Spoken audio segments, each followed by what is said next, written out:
This channel does not promote any violent, harmful, or illegal activities. All content provided by this channel is meant for an educational purpose only. এই মুহূর্তে আপনাদের সামনে আমরা বিধানসভার বাইরের ছবিটা তুলে ধরব। সেখানে বিরোধী দলের বিধায়করা বিক্ষোভ দেখাচ্ছেন।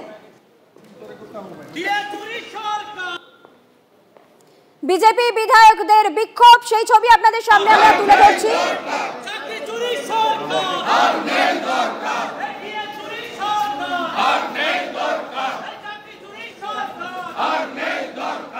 ছবিটা আরেকটু স্পষ্ট করে জানার চেষ্টা করব। আমাদের সঙ্গে রয়েছেন আমাদের প্রতিনিধি প্রদীপ্ত।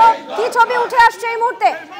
দেখো, এই মুহূর্তে শুভেন্দু অধিকারীর নেতৃত্বে বিজেপি বিধায়করা তারা ওয়াক আউট করেছেন। তাদের মূল বক্তব্যের জায়গা যে ডিএর পরিমাণ বাড়াতে হবে, লক্ষ্মীর ভান্ডারে বরাদ্দ বাড়াতে হবে, তার পাশাপাশি যে সমস্ত সামাজিক সুরক্ষা প্রকল্প রয়েছে সেই সমস্ত ক্ষেত্রেও বরাদ্দ বাড়াতে হবে, এই দাবিকে সামনে রেখে এবং তার পাশাপাশি বেকারদের চাকরির দাবি, এই দাবিকে সামনে রেখে শুভেন্দু অধিকারীর নেতৃত্বে বিজেপি বিধায়করা তারা চন্দ্রিমা ভট্টাচার্য যখন বাজেট করছিলেন সেই সময় তারা ওয়াক আউট করেন এবং এই মুহূর্তে শুভেন্দু অধিকারী তিনি সাংবাদিকদের মুখোমুখি হচ্ছেন এবং তাদের মূল দাবির জায়গাটা হচ্ছে যেভাবে সামাজিক সুরক্ষা প্রকল্পে একটি টাকাও বাড়ানো হয়নি, কর্মসংস্থানের কোথাও কোনো বরাদ্দের কথা বলা হয়নি এবং সেই কারণেই বাজেট চলাকালীন তাদের প্রত্যেকের কাছে থাকা পকেটে ছোট চিরকুট যেখানে লেখা ছিল বেকারদের চাকরি চাই, আর সেই চিরকুট তারা বের করে বিধানসভার অধিবেশন চলাকালীন তারা প্রতিবাদ করতে থাকেন এবং তারপর তারা ওয়াকআউট করেন। বিধানসভার যে গাড়ি বারান্দা রয়েছে সেখানে কিছুক্ষণ প্রতিবাদের পর তারা একেবারে গেটের বাইরে বিধানসভার যে মূল ফটক রয়েছে সেই মূল ফটকের বাইরে তারা বেরিয়ে আসেন এবং এই মুহূর্তে শুভেন্দু অধিকারী তিনি সাংবাদিকদের মুখোমুখি হচ্ছেন এবং দিশাহীন যে বাজেট সেই কথাই কিন্তু শুভেন্দু অধিকারীরা তারা বলছেন এবং সেই ছবিটাই কিন্তু এই মুহূর্তে ধরা পড়ছে। আর তার কারণ তাদের বক্তব্য বাজেটের গোটা বাজেটের কোথাও কিন্তু রাজ্যের কর্মসংস্থানের কোনো কথা বলা হয়নি, দিয়ে একেবারে ন্যূনতম বাড়ানো হয়েছে, কোথাও পে কমিশন নেই সরকারি কর্মচারী। তুমি সঙ্গে থাকো প্রদীপ্ত।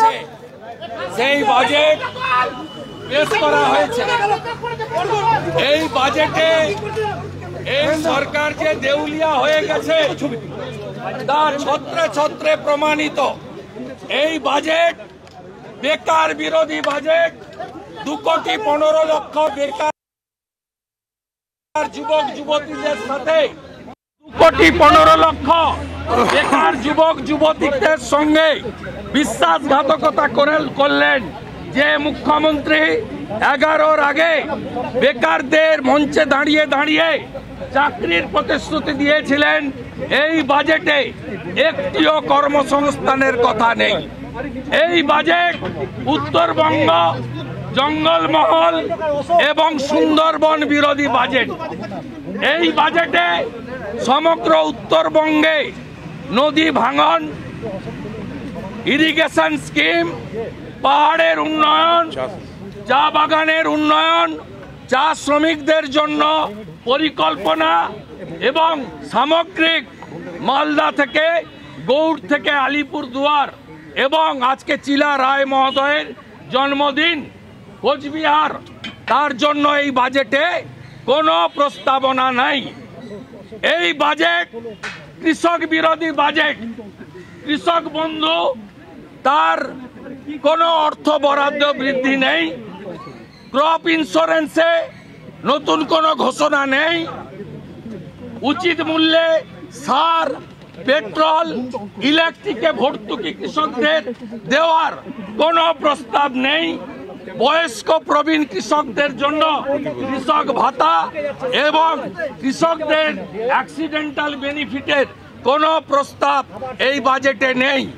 এই বাজেট আমাদের পশ্চিমাঞ্চলের বাঁকুড়া, ঝাড়গ্রাম, পশ্চিম মেদিনীপুর, পুরুলিয়া জেলা, যেখানে মানুষজন চিকিৎসার সুযোগ পান না, তাদের জন্য কোনো প্রস্তাবনা নেই।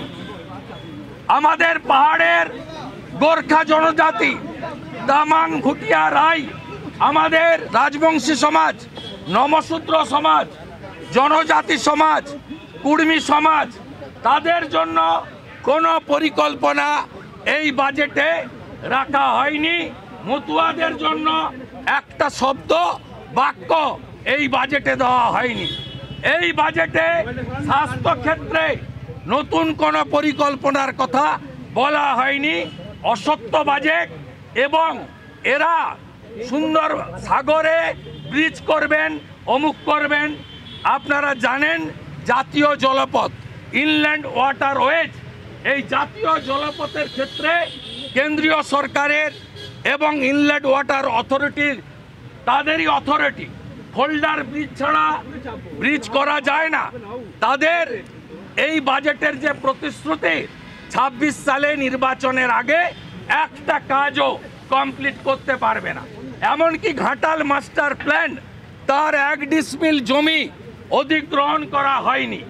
যেখানে জমি অধিগ্রহণ হয়নি সেখানে ঘাটাল মাস্টার প্ল্যানের বরাদ্দ খাতায় কলমে থাকবে, যার নির্বাচনে আরেকবার প্রতিশ্রুতি গালভরা প্রতিশ্রুতির মধ্যে থাকবে।